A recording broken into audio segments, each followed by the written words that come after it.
우리 다 함께 자리에서 일어나셔서 사도신경으로 신앙 고백함으로 하나님 앞에 주일 예배를 드리겠습니다. 나는 전능하신 아버지 하나님, 천지의 창조주를 믿습니다. 나는 그의 유일하신 아들 우리 주 예수 그리스도를 믿습니다. 그는 성령으로 잉태되어 동정녀 마리아에게서 나시고 본디오 빌라도에게 고난을 받아 십자가에 못 박혀 죽으시고 장사된 지 사흘 만에 죽은 자 가운데서 다시 살아나셨으며 하늘에 오르시어 전능하신 아버지 하나님 우편에 앉아 계시다가 거기로부터 살아있는 자와 죽은 자를 심판하러 오십니다. 나는 성령을 믿으며 거룩한 공교회와 성도의 교제와 죄를 용서받는 것과 몸의 부활과 영생을 믿습니다. 아멘.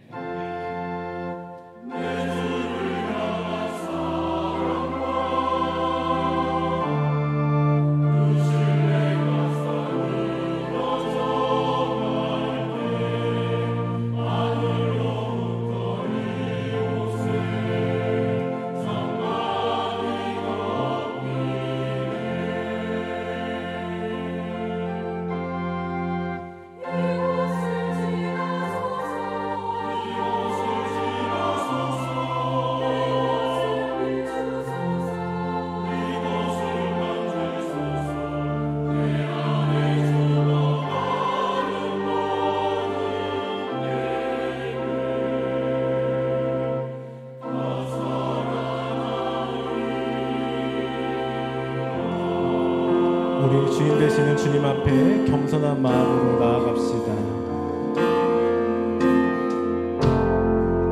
지극히 높은 주님을 나 지성소로 들어갑니다. 세상의 신을 벗고서 주 보좌 앞에 엎드리 내 주를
같이 앉으셔서 계속해서 찬양하며 나아가겠습니다.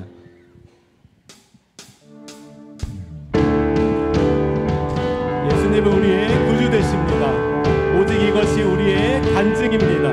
우리 함께 박수치며 기쁨으로 찬양합시다.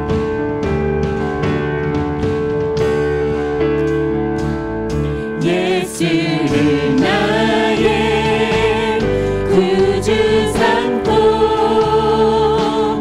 성령과 피로써 거듭나니 이 세상에서 내 영혼이 하늘의 영광. 다시 고백합시다. 예수를 나의 예수를 나의 구주 삼고 성령과 피로써 거듭나니 이 세상에서 내 영혼이 하늘의 영광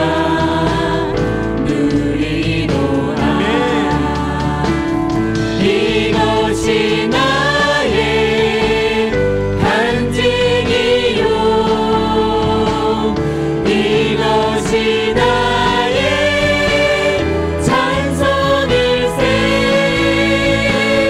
나 사는 동안 끊임없이 구주를 찬송하리로다. 온전히 주께 맡긴 내 영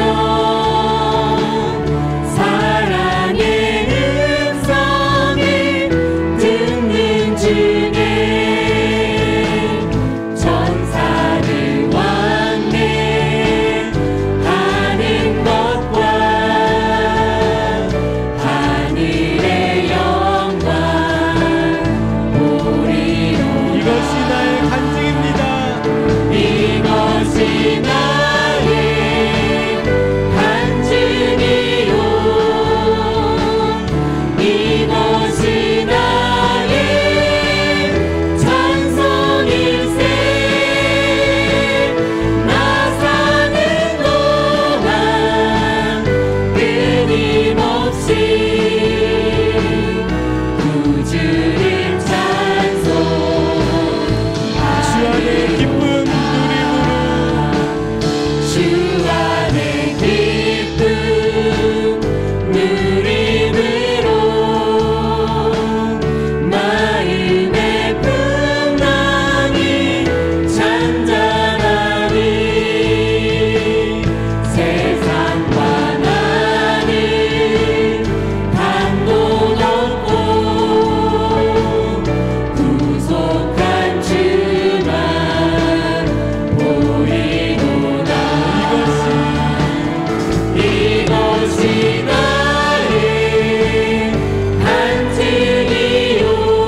참 좋으신 하나님 아버지,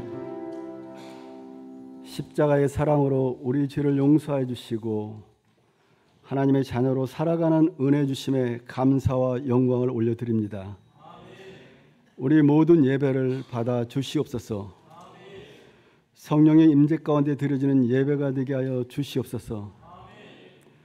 한 주의 삶 속에 생각과 행동으로 지은 모든 죄악들을 회개하오니 용서하여 주시옵소서.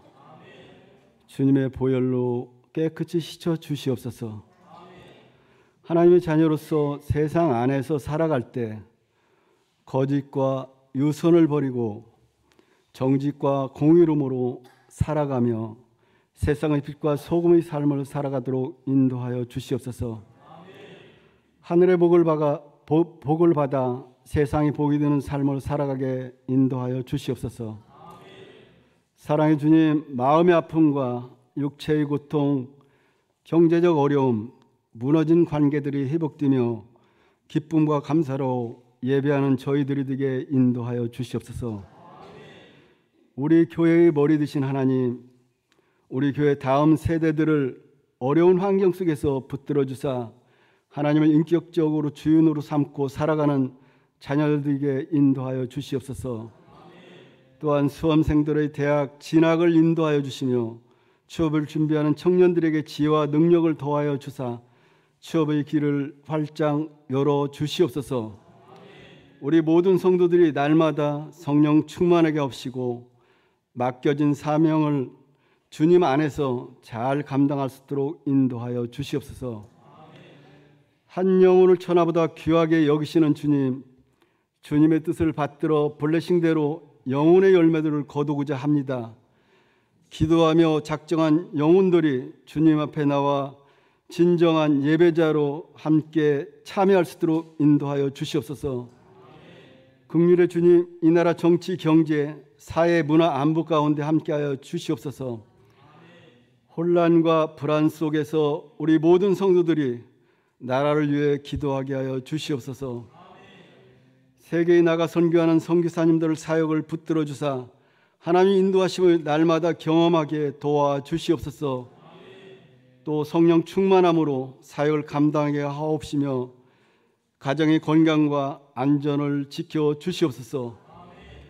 이 시간 목사님을 통해 하나님의 말씀을 듣고자 합니다. 말씀을 전하시는 목사님과 함께하사 성령 충만하게 하옵시며 영육이 간건하고 피곤치 않도록 인도하여 주시옵소서. 말씀을 전하실 때 듣는 우리 모두에게 성령 충만하여 주님의 음성으로 잘 들을 수 있도록 인도하여 주시옵소서. 모든 교역자들에게도 같은 은혜를 주시며 가정이 늘 주님 안에서 평안하도록 인도하여 주시옵소서. 이 예배를 위해 정성으로 돕는 모든 손길들을 기억하여 주시고 모든 헌신이 하나님의 기쁨이 되게 하여 주시옵소서. 이 시간 시온 찬양대가 준비하여 하나님께 드리는 찬양을 기쁘게 받아 주시옵소서. 이 예배를 영과 진리로 드리는 때 주님 가운데 은혜롭게 예배할 수 있도록 인도하여 주시옵소서. 감사를 드리며 예수 그리스도 이름을 기도드립니다. 아멘.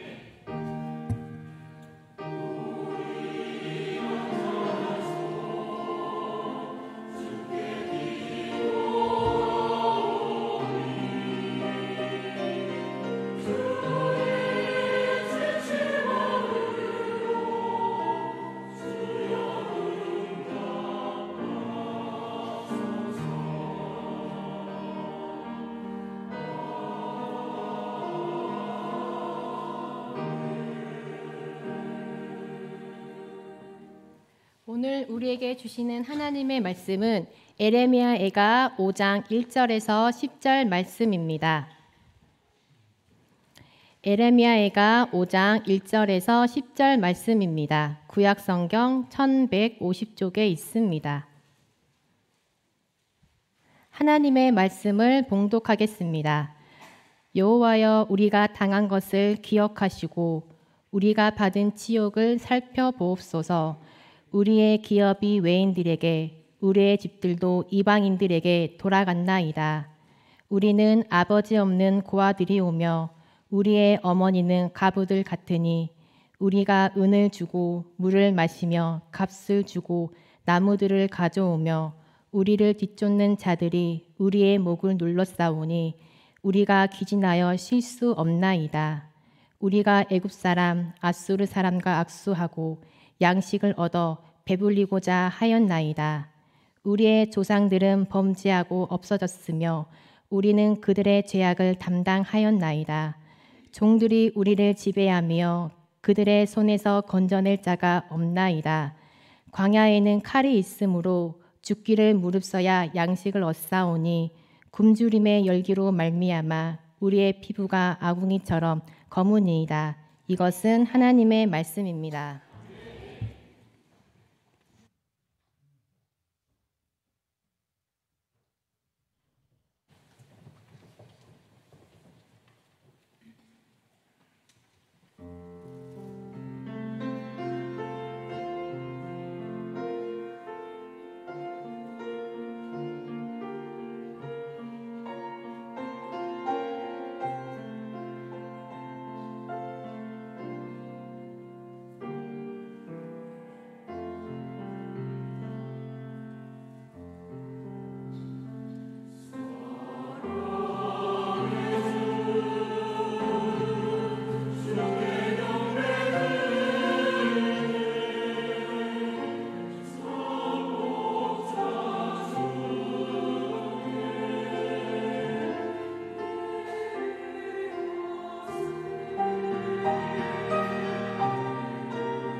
아멘. 귀한 찬양 감사합니다. 네. 오늘은 잘 맞게 나왔습니다.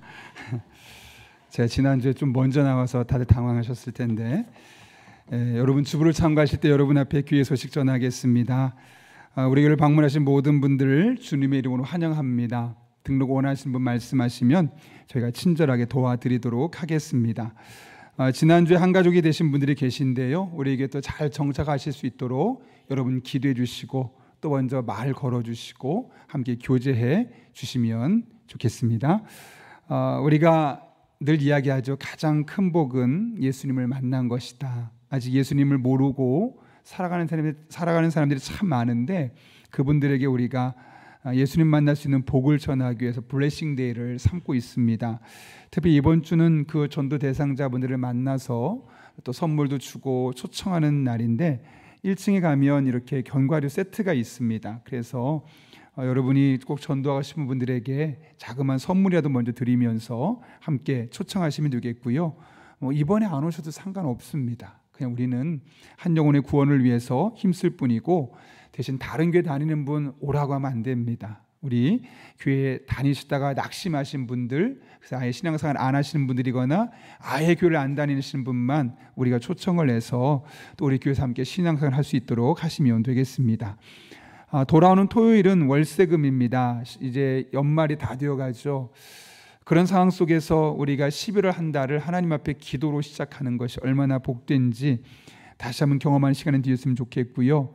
우리가 일상에 얼마나 많은 일들을 합니까? 그런데 적어도 한 달에 한 번 정도 새벽에 나와서 하나님께 기도하고 또 그 하나님의 은혜를 간구하며 시작하는 것은 복이 아닐 수 없습니다.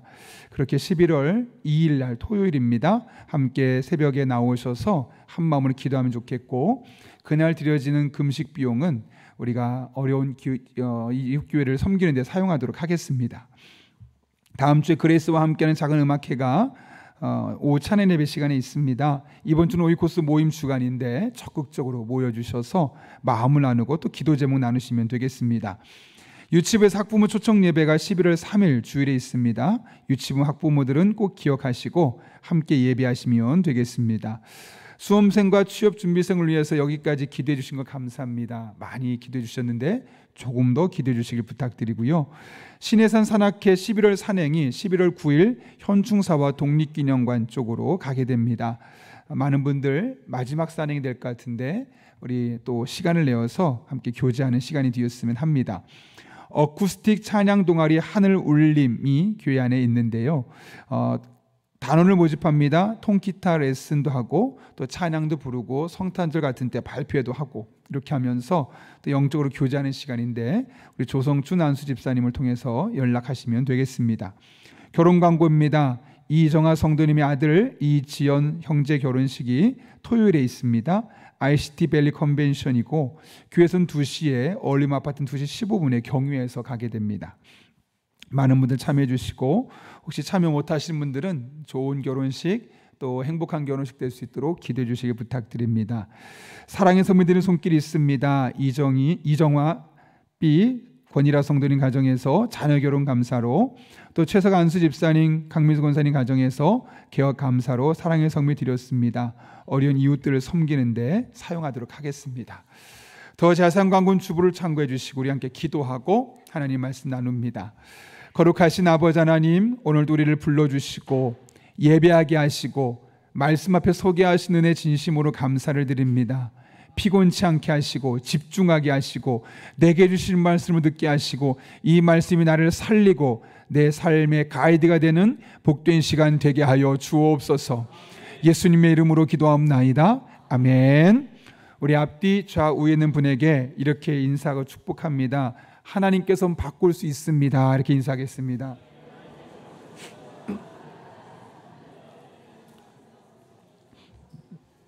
제가 약간 감기 기운이 있어서 목소리가 좋아졌죠. 네. 이찬수 목사님이 쓴 기도하고 통곡하며라는 책을 보게 되면 아주 흥미로운 통계가 하나 있어요. 한 업체에서 사람들의 마음이 어떤가를 관심을 갖고 온도를 체크를 한 겁니다. 그래서 마음의 온도라고 결과를 조사를 했는데 세대마다 200명씩 1000명을 대상으로 했습니다. 우리나라 사람들의 마음의 평균 온도가 얼마일까요? 지난해 통계인데 영하 14도라는 거죠. 한겨울, 흔히 말하는 한파입니다. 쌩쌩 불고 그만큼 우리들의 마음이 얼어붙었다는 것이고, 다른 말로 하면 힘들다는 겁니다. 그렇다면 이제 수능이 얼마 남지 않았는데 우리 수험생들의 마음은 어떨까요? 영하 16.6도. 그럼 취업을 준비하는 학생은 어떻겠습니까? 대학교 4학년 학생들의 마음의 온도는 무려 영하 24.2도라고 합니다. 평균을 언저리도 아니고 아주 많이 밑돌고 있습니다. 가장 낮게 나온 것이 취업을 앞두고 있는 청년들의 마음이라는 겁니다. 오늘 우리가 광고 시간에 수험생을 위해서 또 우리 청년들을 위해서 기도하자라고 했던 이유가 바로 여기 있는 겁니다. 뭐 지나가는 통과 의례지 뭐 대학 시험 안 보는 사람이 누가 있고 또 취업을 갖고 고민하지 않는 사람이 누가 있어 라고 말하는 것, 쉽게 말할 수 없는 것이 과거와 오늘의 달라진 모습이죠. 오늘날 많은 학생들과 청년들이 이렇게 마음이 꽁꽁 얼어서 스스로도 감당하지 못하고 다른 사람에게도 여유롭지 못하고 그렇게 얼어버린 사회를 살아가고 있다는 겁니다. 그렇게 늘 심적으로 괴로운 시간을 보내고 있다는 것이죠.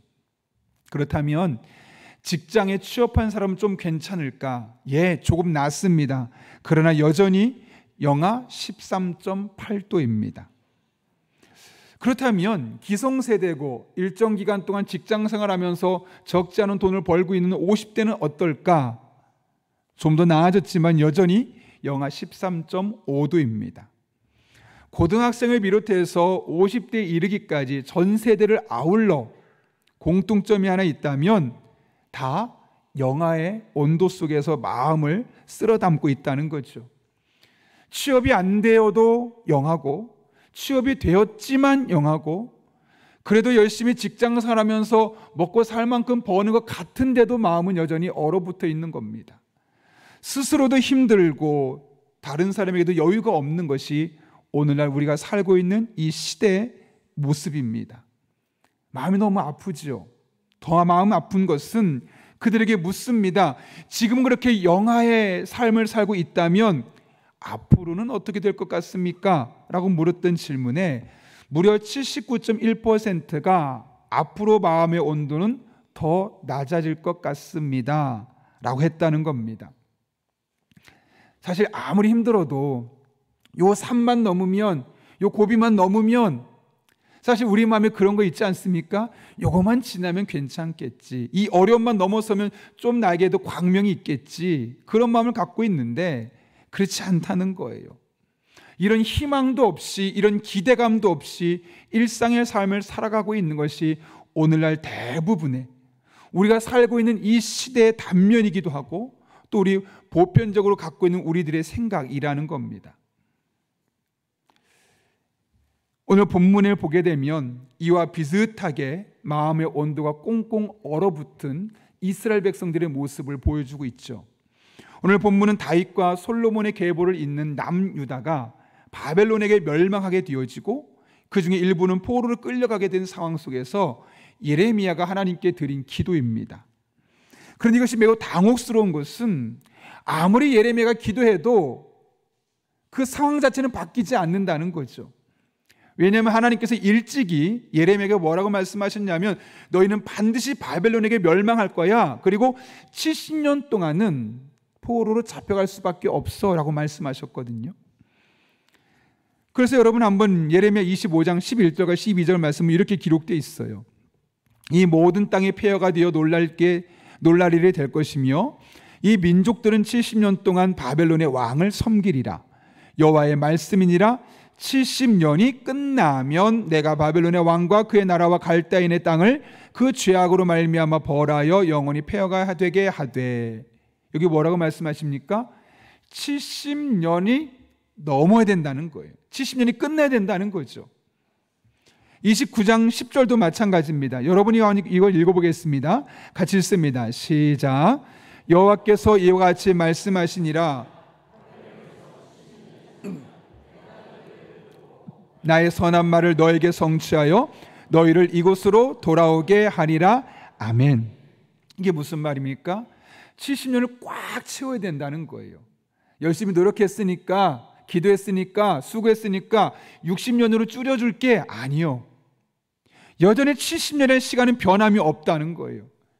그래서 이 남유다의 백성들은 결국 70년 동안 바벨론의 식민 정책 안에서 식민지 백성으로 살 수밖에 없었다는 거죠. 열심히 살았다고, 예레미야가 기도했다고 그 70년의 기간이 줄을 일은 없다는 거예요. 그러니까 그들의 상임으로서 이 상황을 바꿀 수는 없는 거예요. 어떤 노력을 해도, 심지어 기도를 해도 그것은 바뀌지 않는 겁니다. 이런 상황에서 예레미야가 어떻게 했습니까? 아니, 여러분이라면 어떻게 하시겠습니까? 사실 살다 보면 내 힘으로 감당할 수 있는 일들이 있고, 내가 감당하기 힘들면 누군가의 도움을 힘입어서 대부분의 일들을 우리 해결할 수 있습니다. 그런데 나의 힘으로도 안 되고 누군가의 도움으로도 안 되는, 도무지 그 상황을 바꿀 수 없을 때 여러분은 어떤 방법을 선택하십니까? 여러분이라면 어떤 방법을 선택하실까요? 오늘 본문은 이렇게 상황을 바꿀 수 없었던 상황에서 예레미야가 보여줬던 모습을 우리에게 모델로 제시하고 있는 본문이죠. 그의 힘으로는 도저히 상황을 바꿀 수 없을 때 예레미야가 어떻게 했습니까? 하나님께 기도했어요. 그 문제를 가지고 하나님께 나아간 것이죠. 그런데 어떻게 기도했느냐? 1절 한번 같이 읽어볼까요? 같이 읽습니다. 시작. 여호와여, 우리가 당한 것을 기억하시고. 네, 두 가지를 기도했어요. 하나는 뭐냐면 우리가 당한 것을 기억하시고, 이게 무슨 말이냐면 하나님, 저희가 지금 겪은 이 고통 아시잖아요. 잊어버리지 말아주세요. 계속 기억해 주세요. 하나님께 호소하는 거죠. 두 번째로는 우리가 받는 치욕을 살펴보옵소서라고 했습니다. 이 살펴보다라는 단어를 원문을 보게 되면 두 개의 단어 합성어예요. 나바트, 라. 둘 다 주시하다, 보다. 그러니까 살펴보다는 이야기가 뭐냐면 조금 더 깊이 있게 살펴봐 주십시오. 그냥 지나간 눈으로 살짝 보지 마시고 깊이 우리들의 삶을 다스려 주시고 우리들의 삶을 간섭해 주시고 그렇게 주시해 주십시오 라고 이야기를 하고 있는 겁니다. 지금 받는 이 고통을 그냥 내버려 두지 마시고 그 고통을 잘 살펴봐 달라는 거죠. 그러면서 2절부터 10절까지의 말씀에서 그들이 지금 겪고 있는 치욕들, 고통들이 무엇인지를 구체적으로 언급하는데 몇 가지만 살펴보면 2절과 3절을 보게 되면 땅과 집을 빼앗겼고 부모님은 전쟁에서 죽게 되면서 아이들이 고아가 되어서 길거리로 쏟아지고 있습니다. 또한 4절부터 5절까지 말씀 보게 되면 바벨론의 압제로 인하여 경제가 완전히 폭망했습니다.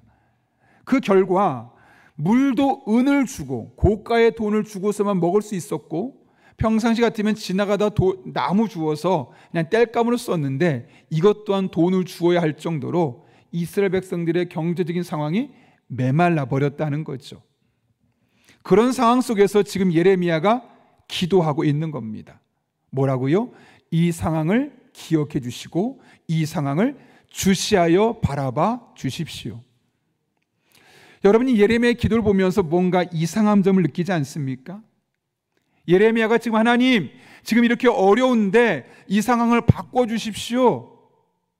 우리가 다시 전쟁에서 승리하게 해주시고 저들이 물러가게 해주십시오라고 했습니까? 그렇게 기도하지 않았어요. 그냥 지금 겪고 있는 현실들을 그대로 이야기하고 이거 하나님 우리를 기억해 주십시오. 우리가 얼마나 지금 힘든지 얼마나 마음이 아픈지 보살펴 주십시오 라고 했지 그 상황을 바꿔달라고 변화를 구하고 있지 않다는 겁니다. 무슨 말일까요, 여러분? 이스라엘 백성은 어차피 70년 동안 바벨론의 포로로 살아야만 하는 겁니다. 그러니까 이 상황을 바꿀 수 없는 거예요. 그러니까 예레미야가 어떻게 기도하냐면 하나님, 이 상황을 바꿀 수 없다면 이 상황을 우리가 잘 살아갈 수 있도록 하나님이 기억해 주시고 이 상황을 잘 보살펴 주십시오 라고 기도하고 있는 겁니다. 이 상황에 함몰되고 이 상황에 매몰되어 살지 아니하도록 오히려 이 상황 속에서 잘 살아갈 수 있도록 이 상황을 잘 이겨낼 수 있게 해달라는 기도가 바로 오늘 본문에 기록된 예레미야의 기도라는 사실을 우리가 알 수 있는 겁니다. 오늘 본문에 기록된 예레미야의 기도는 문제를 해결해 달라는 기도가 아니고 이 어려운 현실에 잘 적응하게 해달라는 기도입니다. 기적을 구하는 기도가 아니고 이 현실의 어려움을 잘 견디고 버텨낼 수 있게 해달라는 기도입니다. 그러니 지금 내 마음이 얼마나 아픈지 헤아려 달라는 거죠. 보살펴 달라는 거죠.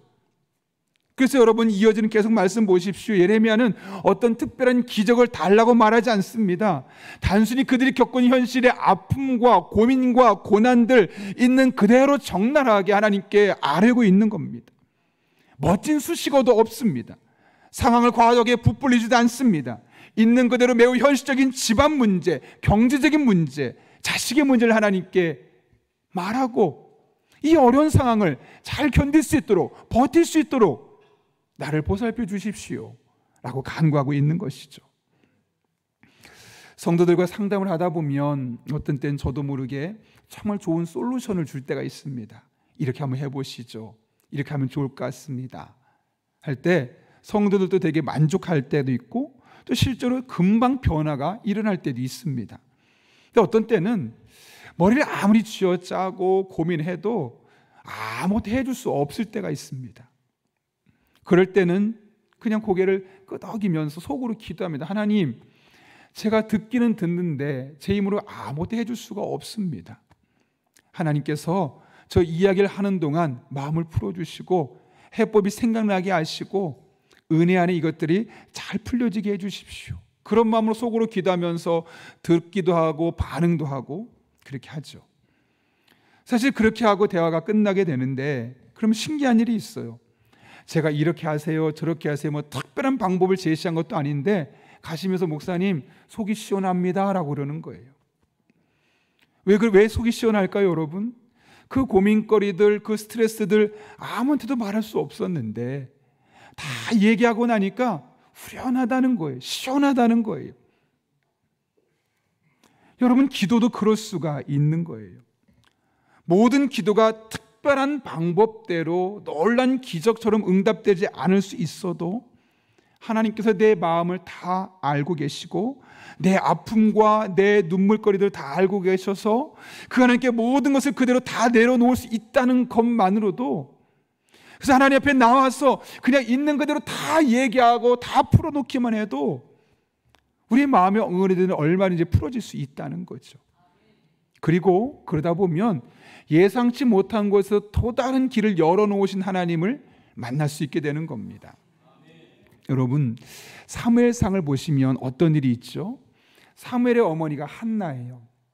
한나가 아이를 가질 수 없는 현실 속에서 성전에 기도하러 왔어요. 남편하고 혼자 오랫동안 기도하다 보니까 중얼중얼 혼자 기도했던 것 같아요. 그 모습을 봤던 엘리가 찾아와서 말합니다. 술 취해서 그러는구나, 포도주 끊어. 누가 봐도 여인 혼자 중얼중얼거리면서 오랫동안 기도하는 모습 보니 그렇게 오해할 만도 하겠죠. 이때 한나가 뭐라고 말하느냐, 이렇게 이야기하는데 세 번역으로 한번 읽겠습니다. 같이 읽습니다. 시작. 한나가 대답하였다.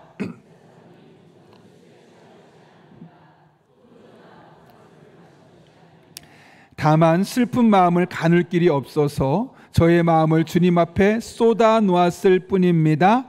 아멘. 뭐라고 말합니까? 내 마음에 있는 그 슬픈 마음들을 그냥 하나님 앞에 다 쏟아 놓았다는 거예요.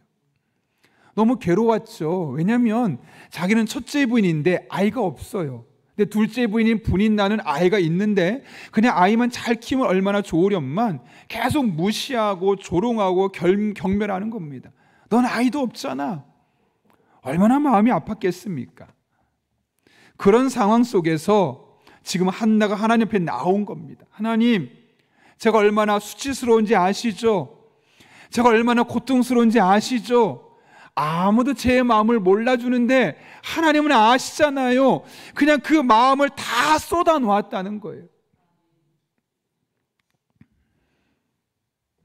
그때 이 한나의 기도에 하나님께서 어떻게 응답하셨습니까? 엘리를 통해 이렇게 말씀하시죠. 이스라엘의 하나님이 내가 기도하여 구한 것을 허락하시기를 원하노라. 그냥 믿음으로 축복한 거예요. 그랬더니 한나가 어떻게 되었다고 해요? 제가 읽겠습니다. 이르되 당신의 여종이 당신께 은혜 있기를 원하나이다 하고 가서 먹고 얼굴에 다시는 근심빛이 없더라. 이 말이 뭘까요? 그동안은 근심투성이었죠. 다 스트레스였고 다 고민이었고 다 내 편이 아닌 것 같고 나만 외딴섬이 된 것 같고 그런 상황 속이었었죠. 그런데 여러분 오늘 본문을 보세요. 얼굴에 다시는 근심빛이 없다 그랬어요. 왜 없게 되었습니까? 아이가 생겼기 때문에요? 아니요. 아직 아이가 생기지 않았어요. 그냥 하나님 앞에 내 마음의 모든 걸 다 쏟아놓은 거예요. 아무도 이해할 수 없는, 사람한테 다 말할 수 없는, 그러나 하나님은 이해할 수 있고 하나님은 들어줄 수 있는 나만의 고민, 나만의 아픔, 나만의 눈물을 다 쏟아두고 나니까 후련해지는 거죠. 그리고 나니 근심빛이 없었다 그래요. 여러분, 한나의 얼굴을 생각해 볼까요? 좀 전까지 그렇게 세상 죽을 사람처럼 푹 머리를 숙이고 혈색도 좋지 않고 근심, 걱정에 시들었던 그 한나가 갑자기 활짝 웃으면서 다니는 모습을 생각해 보십시오. 당연히 표정이 달라졌겠죠. 말투가 달라졌을 겁니다. 그리고 남편을 대했던 태도도 달라졌을 겁니다. 성경은 그 다음날 어떤 일이 있었다고 말하냐면 그 부부가 아침에 일찍이 일어나 하나님께 예배하고 부부가 그날 동침하고 하나님이 그날 그 사람들에게 아이를 주었더라 이야기합니다. 그러니까 갑자기 기적적으로 아이가 생긴 게 아니에요. 마음에는 모든 울분과 아픔을 다 하나님 앞에 쏟아내고 하나님께서 그 안에서 그 상황을 잘 해결할 수 있는 문제가 생겨지고 믿음으로 볼 수 있는 상황이 되니까 그 마음의 모든 근심 걱정이 사라지게 되니까 남편과 대화가 달라지고 남편과 대화의 질이 달라지고 그러면서 남편과의 관계가 다시 회복되고 그러면서 하나님께서 그런 과정을 통해서 아이를 주신 겁니다. 우리는 자꾸 한나가 아이를 가진 것을 기적적으로 가졌다고 말하는데 그렇지 않아요. 오늘 본문을 보면 이런 세부적인 과정을 섬세하게 간섭하면서 하나님께서 두 사람을 통해서 아이를 주셨다는 것을 우리는 분명히 알 수 있는 것이죠. 하나님이 기적같이 아이가 생기지 않게 하셨습니다. 한나의 근심을 없애주셨고 마음을 편하게 해주셨고 두 부부가 하나 되게 하셨을 때 그 두 부부 사이에서 사무엘을 태어나게 하셨던 겁니다. 우린 이런 기도를 일컬어 현실 적응의 기도라고 합니다. 놀란 기적만을 구하고 문제 해결만을 구하는 것이 아니라 지금 있는 이 상황을 잘 누릴 수 있도록 지금 있는 이 상황을 믿음의 눈으로 잘 해석할 수 있도록 기도하는 것. 하나님, 아픕니다. 힘듭니다. 걱정이 있습니다. 그러나 이 상황을 믿음으로 잘 견딜 수 있게 하시고 무너지지 않게 하시고 끝까지 하나님 앞에 나아갈 수 있게 해주십시오. 사실 예레미야의 기도는 이런 기도였습니다. 그런데 이것은 사도 바울도 우리에게 그렇게 이야기하지 않았습니까? 빌립보서 4장 말씀 보면 이렇게 기록되어 있죠. 아무것도 염려하지 말고 다만 모든 일에 기도와 간구로 너희 구할 것을 감사함으로 하나님께 아뢰라. 그리하면 모든 지각에 뛰어난 하나님의 평강이 그리스도 예수 안에서 너희 마음과 생각을 지키시리라. 여기 보게 되면 모든 일에 기도와 간구하래요. 그런데 하나님이 어떻게 응답하세요? 기적이 아니라 너희 마음과 생각을 지켜주겠다. 힘들지? 그렇지만 지금 필요해. 그러니 잘 버틸 수 있도록 너의 마음을 지켜주고 너의 생각을 내가 지켜줄게 라고 하나님이 말씀하셨다는 거죠. 제가 며칠 전에 30대 중반 35살의 젊은 청년이 신장암에 걸려서 투석을 하게 되었다는 그런 영상 뉴스를 하나 보게 되었습니다. 젊은 나이였으니까 막 밤늦게까지 일을 하고 때론 밤을 새기도 하고 나는 체력이 좋지 뭐 아직 젊잖아 뭐 그런 패기로 열심히 일을 했습니다. 근데 어느 날 갑자기 몸이 피곤해지기 시작하는 겁니다. 너무 피곤한데 수면 시간 좀 늘려볼까? 여전히 피곤합니다. 좋은 음식 먹어볼까? 여전히 피곤하죠. 그런 상황 속에서 운동까지도 병행했는데 몸이 회복이 안 되는 거예요. 계속 피곤하기만 한 거죠. 왜 그럴까? 이상해서 병원에 찾아갔더니 신장암이라는 거예요. 문제는 이 35살의 젊은 청년에게 내려진 처방은 평생 동안 투석을 해야 된다는 거죠. 여러분, 남의 일이니까 힘들겠다 정도겠지, 여러분이 지금 35살인데 신장암에 걸려서 평생 동안 투석을 하지 않으면 살지 못한다는 진단을 받았어요. 표정이 어떨까요? 정말 죽을 맛이죠. 내 인생 왜 이럴까? 나는 그냥 열심히 산 것밖에 없는데, 노력한 것밖에 없는데, 젊은 나이를 불태운 것밖에 없는데 왜 내가 이런 병에 걸리고 내가 왜 평생 이렇게 고생하며 살아야 되는가? 그런 마음이 들지 않겠습니까? 잠깐이지만 그 청년 얼굴 보는데 어두워요. 그늘이 가득 찌어 있어요. 마음이 너무 아프죠. 근데 그 청년의 영상을 보면서 문득 떠오른 한 분이 계세요. 제가 이전에 교회 사역했을 때 한 권사님이신데 그분도 갑자기 오시더니, 목사님, 제가 신장이 안 좋아져서 투석을 해야 된다고 합니다. 얘기를 하는 거예요. 근데 얼굴이 정말 죽을 맛이죠. 왜냐하면 아직 아들도 결혼도 아직 장가도 안 보냈지, 또 이렇게 살다 내가 언제 죽을지 모르지 하는 마음에, 비록 권사님이지만 잠깐 동안 마음이 너무너무 불편한 거죠. 나이도 많으신 분이세요. 그러다 보니까 상황을 바꾸기는 쉽지 않아요. 그냥 그대로 세상을 떠나는 것이 우리에게 주어진 일상처럼 보일 수밖에 없었습니다.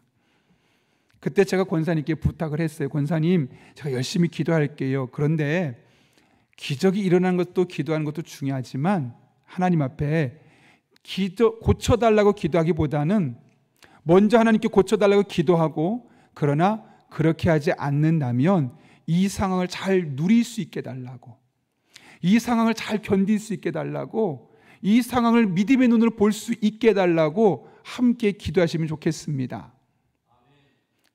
하시면 좋겠는데 권사님 표정이 안 좋아요. 아니, 목사님 오시면 좀 더 세게 기도하고 믿음을 가지라고 하셔야지 지금 뭐 하는 거냐, 이런 마음인 거예요, 저한테. 처음엔 그러셨는데 조금 지나 보니 제 말이 맞는 것 같았나 봐요. 하나님께 기도하기 시작했습니다. 하나님, 지금 제 나이에 이제 평생 투석을 할 수도 있고 이러다가 언제 세상 떠날지 모르겠지만 고쳐주시면 감사하고, 아니더라도 제게 주어진 일상의 삶을 잘 살게 해주십시오. 어떻게 됐을까요, 여러분? 당연히 표정이 달라지겠죠. 권사님의 표정이 달라지니까 남편이 달라지는 겁니다. 그동안은 아내를 따라서 겨우겨우 교회를 왔던 분이세요. 그런데 그 남편의 모습을 보면서, 아내의 모습을 보면서, 그래, 이런 상황에도 믿을 수 있는 하나님이라면 나도 조금 더 깊이 있게 하나님을 만났으면 좋겠다라는 마음이 생긴 거예요. 아들은 교회를 아예 안 나왔거든요. 내 아들이 어머니 하나님을 인정하기 시작한 거예요. 어머니가 저렇게까지 하나님을 신뢰할 수 있다면, 저런 상황 속에서 하나님 믿을 수 있다면 나도 하나님을 제대로 한번 믿어봐야겠다, 이런 가족 안에 믿음의 무브먼트들이 일어나기 시작한 거예요.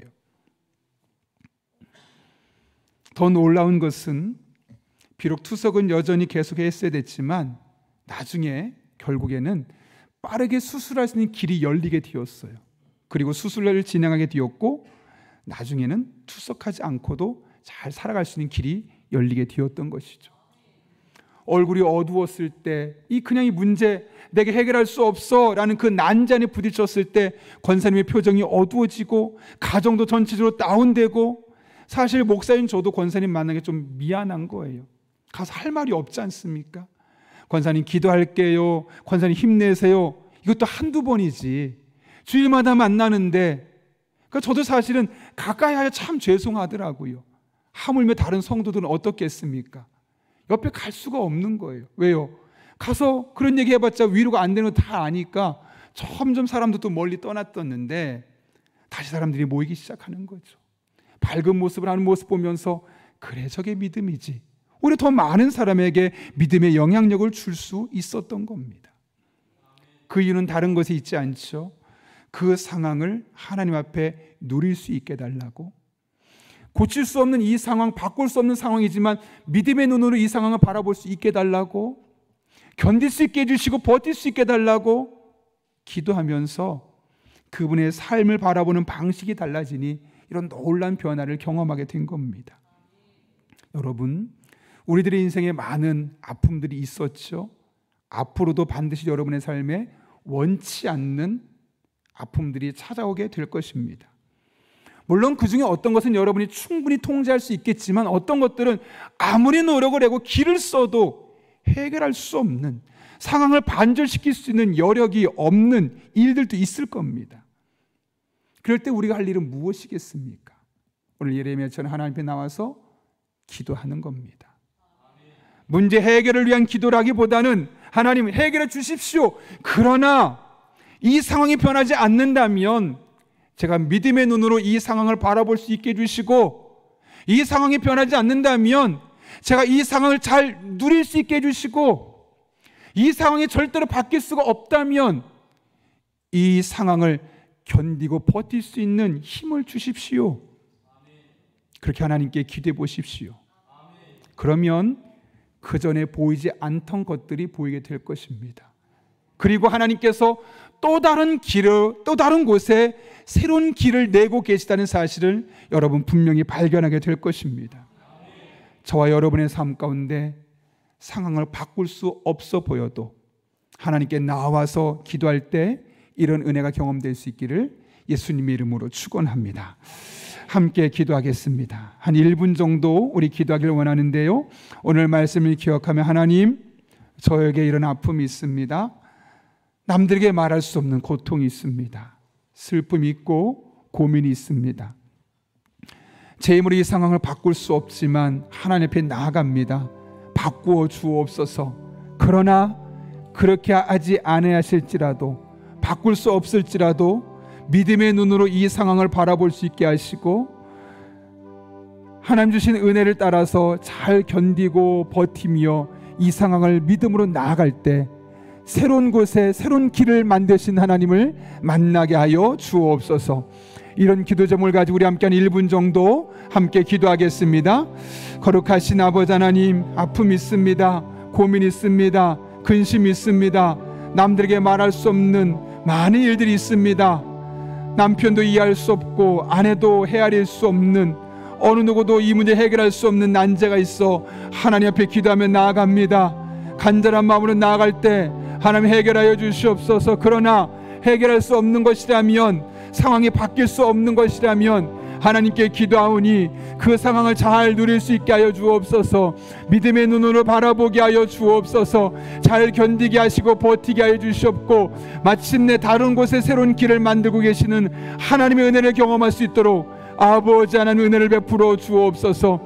그렇게 우리 성도들의 삶에 은혜를 베풀어 주시고 우리들의 삶을 새롭게 하여 주셔서 날마다 하나님과 동행하고 하나님 앞에 영광 올려드리고 그렇게 아버지 하나님 앞에 새로워지는 삶을 살아갈 수 있도록 우리 성도들을 붙잡아 주옵소서. 그렇게 하나님만을 바라보며 나아갑니다. 의지하며 나아갑니다. 거룩하신 아버지 하나님, 능력으로 역사하여 주옵소서. 살아계신 아버지 하나님, 우리 인생의 다양한 문제들이 엄습하며 다가올 때 능히 해결할 수 있는 일들도 있지만 상황을 바꿀 수 없을 만큼 견고한 진들 또한 우리 안에 있음을 깨닫게 됩니다. 그러할 때 문제 속에서 함몰되지 않게 하여 주시옵고 믿음으로 기도하며 나아갈 때 상황을 바꾸어 주옵소서. 그러나 설사 바꾸어 주지 않는다 할지라도 우리가 믿음의 눈으로 그 상황들을 잘 해석할 수 있게 도와주시옵고 그 상황을 잘 견딜 수 있게 하시고 버틸 수 있게 하여 주셔서 또 다른 곳에 길을 만드신 하나님 만나는 주의 종들의 삶이 되게 하여 주옵소서. 예수님의 이름으로 기도하옵나이다. 아멘. 우리 귀한 찬송가 370장 부르실 때 마지막 절에 일어서서 봉헌하시겠습니다.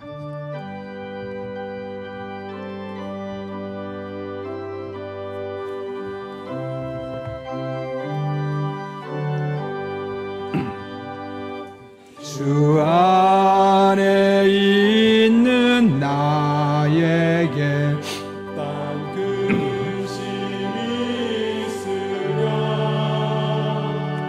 십자가 밑에 나가 내 짐을 풀었네.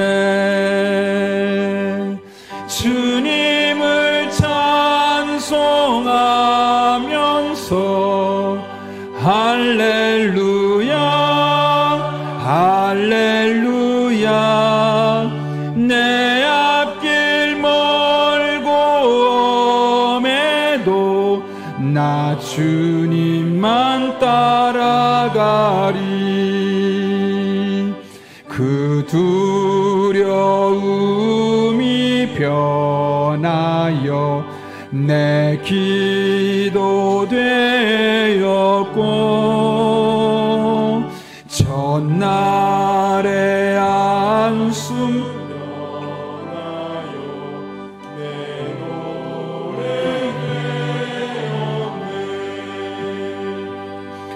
주님을 찬송하면서 할렐루야 할렐루야. 내 앞길 멀고 엄해도 나 주님만 따라가리. 내 주는 자비하셔서 늘 함께 계시고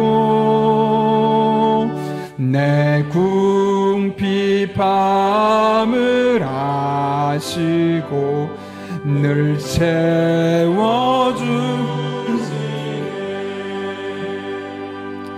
주님을 찬송하면서 할렐루야 할렐루야.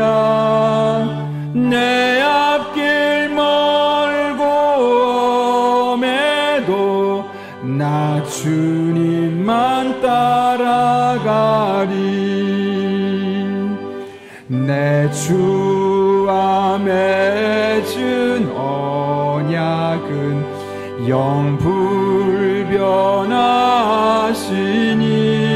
영불변하시니 그 나라 가기까지는 늘 보호하시네.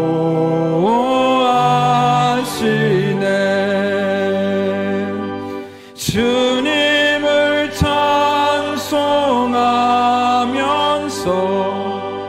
할렐루야 할렐루야. 내 앞길 멀고 엄해도 나 주님만 따라가리.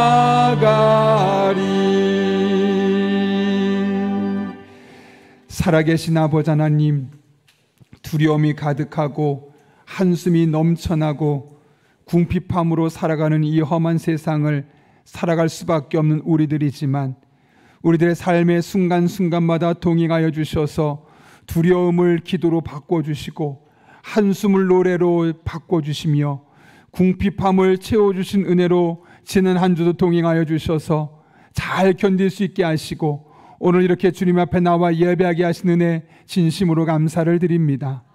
이 모든 것이 하나님의 은혜로 우리에게 주어진 것임을 알기에 이 시간 빈손으로 나오지 아니하고 우리의 신앙의 고백과 하나님을 향한 사랑을 담아 다양한 제목들을 예물들을 드리오니 이 한 주도 동일하게 우리의 두려움을 기도로 바꿔주시고 한숨을 노래로 바꿔주시며 우리의 연약함과 궁핍함을 하나님의 것으로 충만하게 채워주옵소서. 우리 성도들의 피와 땀과 눈물이 담기는 예물들입니다.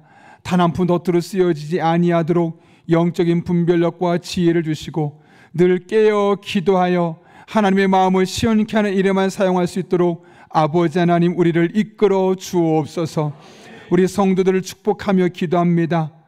두려운 세상, 한숨이 가득한 세상 살아갈 수밖에 없는 우리들에게 때를 따라 돕는 은혜로 힘과 능력과 지혜와 만남의 복을 허락하여 주시옵고 늘 성령으로 충만한 가운데 하나님 앞에 기도하며 나아갈 때 모든 것을 합력하여 선을 이루시는 하나님의 은혜를 경험하게 하여 주옵소서.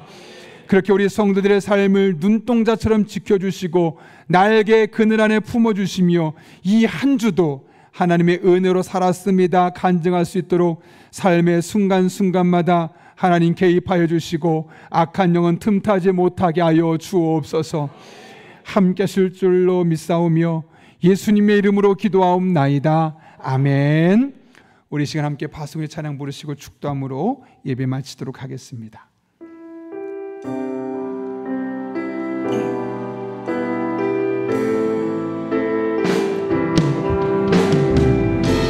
우리의 피난처이신 하나님 앞에 믿음을 고백하며 나아갑니다. 나의 피난처 예수, 주님만이 우리 인생의 피난처가 되십니다. 나의 피난처 예수 의지해요. 어떤 거센 바람이 불어온다 할지라도 주님만이 우리 인생의 피난처가 되십니다. 몰아쳐와도 나의 피난처 예수 의지해요. 그분만을 사랑합니다. 나는 영원히 주님 사랑해요. 나는 영원히 주님 사랑해요. 세상 어떤 것도 나의 사랑 끊을 수 없네. 나는 영원히 주님 사랑해요. 우리 함께 믿음으로 고백합니다. 아바 아버지 나를 사랑하시니 나의 모든 것 주께 드려요. 아바 아버지 내가 여기 있으니 주님 영광 위하여 써주세요. 아바 아버지 아바 아버지 나를 사랑하시니 나의 모든 것 주께 드려요.